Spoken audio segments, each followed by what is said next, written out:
وَخَلَقَ مِنْهَا زَوْجَهَا، اور اسی سے اس کی بیوی پیدا کی۔ یعنی حضرت آدم علیہ السلام سے اللہ تبارک و تعالی نے ان کی اہلیہ حضرت حوا علیہ السلام کو پیدا کی۔ چنانچہ روایت میں آتا ہے کہ جب حضرت آدم علیہ السلام کو اللہ نے پیدا کیا تو ان پر نیند طاری کی، اور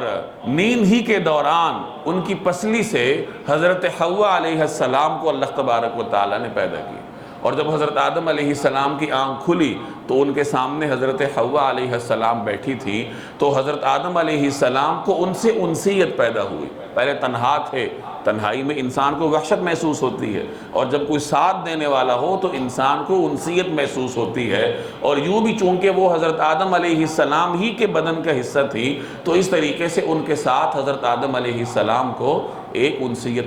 محسوس ہوئی۔ تو بعض حضرات اس کی تفسیر یوں کرتے ہیں کہ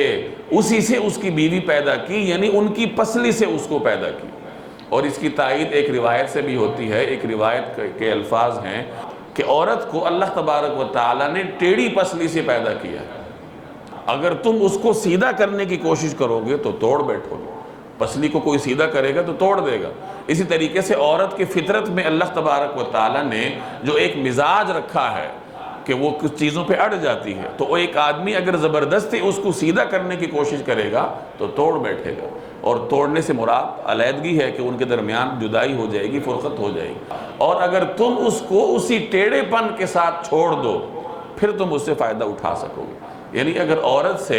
مصلحت کے ساتھ برتاؤ کیا جائے، اس فطرتی مزاج کو گوارا کیا جائے، تو پھر ازدواج زندگی خوشگوار ہوتی ہے اور ہمیشہ پر مبنی ہوتی ہے۔ تو اس روایت سے بھی اسی نقطہ نظر کی تائید ہوتی ہے کہ حضرت حوا علیہ السلام کو اللہ تبارک و تعالی نے حضرت آدم علیہ السلام کی پسلی سے پیدا کی۔ البتہ ایک دوسرا نقطہ نظر بھی ہے ابو مسلم اصفہانی رحمہ اللہ کا، وہ فرماتے ہیں کہ حضرت حوا علیہ السلام کو اللہ تبارک و تعالی نے حضرت آدم علیہ السلام کی جنس سے پیدا کیا، یعنی جس جنس سے مٹی سے اللہ نے حضرت آدم کو پیدا کیا اسی جنس سے ہی حضرت حوا کی تخلیق ہوئی، اور گویا کہ حضرت حوا کی تخلیق اس نقطہ نظر کے مطابق حضرت آدم علیہ السلام کی پسلی سے نہیں ہوئی۔ اس نقطہ نظر کے اپنے دلائل ہیں، ہم تفصیل میں نہیں جاتے، لیکن امت کے جو اکثری طبقہ ہے، اکثر علماء کرام کے نزدیک پہلا نقطہ نظر راجح ہے کہ حضرت حوا علیہ السلام کی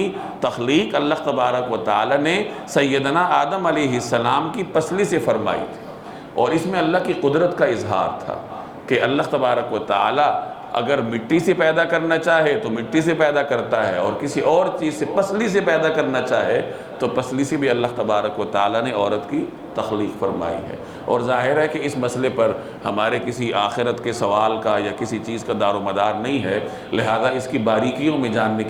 کی بجائے اتنا ہی جاننا کافی ہے۔ اور اس میں جو ہمارے لیے سبق ہے وہ روایت ہے جو میں نے عرض کی کہ عورت کو اللہ نے کجی کے ساتھ، ٹیڑھے پن کے ساتھ پیدا کیا ہے، اور مرد کو اس مزاج کے پیش نظر اس کے ساتھ برتاؤ کرنا ہوگا۔ اگر کوئی آدمی یہ چاہے کہ میری بیوی میری ہر بات مان لے اور وہ میرے ہی مزاج کے مطابق ڈھل جائے تو ایسا ممکن نہیں ہے، ایسا تو بیٹا بھی نہیں ہو سکتا، مردوں میں بھی ایسا نہیں ہو سکتا، ہر آدمی کو اللہ نے الگ فطرت دی ہوتی ہے۔ تو جب دو انسان بالخصوص میاں بیوی ایک گھر میں رہتے ہیں تو انہیں ایک دوسرے کو کچھ سپیس دینی ہوتی ہے، کچھ